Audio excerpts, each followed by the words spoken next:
الرحمن الرحیم نحمدہ و نصلی علی رسولہ الکریم۔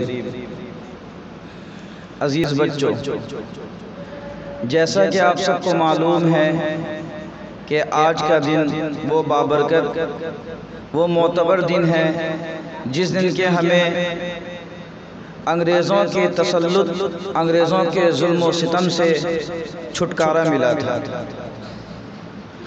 آپ سب جانتے ہیں کہ ایک انسان کے لیے جہاں بہت ساری ضروریات ہے، ان ضروریات میں جو سب سے اہم ضرورت ہے وہ آزادی ہے۔ انسان کو کوئی بھی چیز اس قدر متاثر نہیں کر سکتی، اس قدر اس کے لیے اچھائی ثابت نہیں ہو سکتی، اور اس قدر وہ چیز انسان کو افضل اور بہتر نہیں بنا سکتی جو چیز کی آزادی ہے۔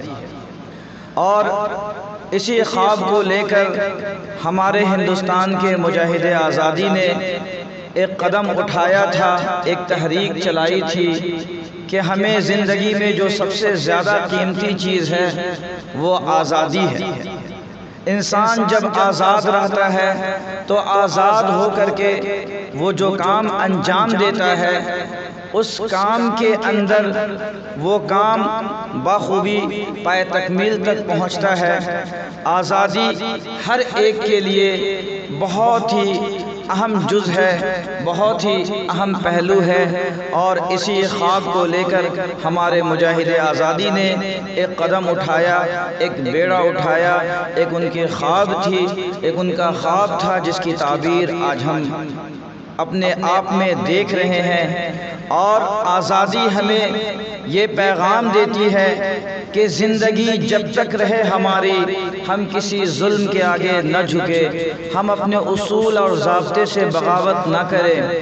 جو زندگی کے اصول ہیں، جو ضابطے ہیں، جو زندگی کی تحریک ہے، جو زندگی کے پہلو ہے، اس پہلو پر اپنی زندگی گزار کر کے اپنی زندگی کو کامیاب کریں۔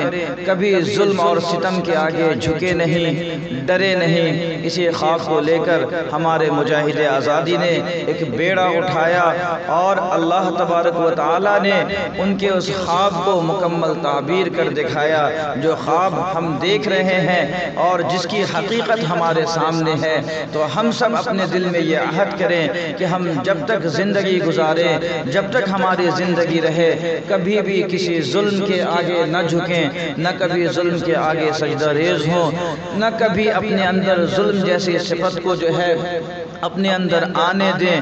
ہمیشہ مظلوم کی آہ بن کر، ہمیشہ مظلوم کے ساتھ ہم کھڑے ہو کر اس ظلم کا خاتمہ کرنے کی کوشش کریں۔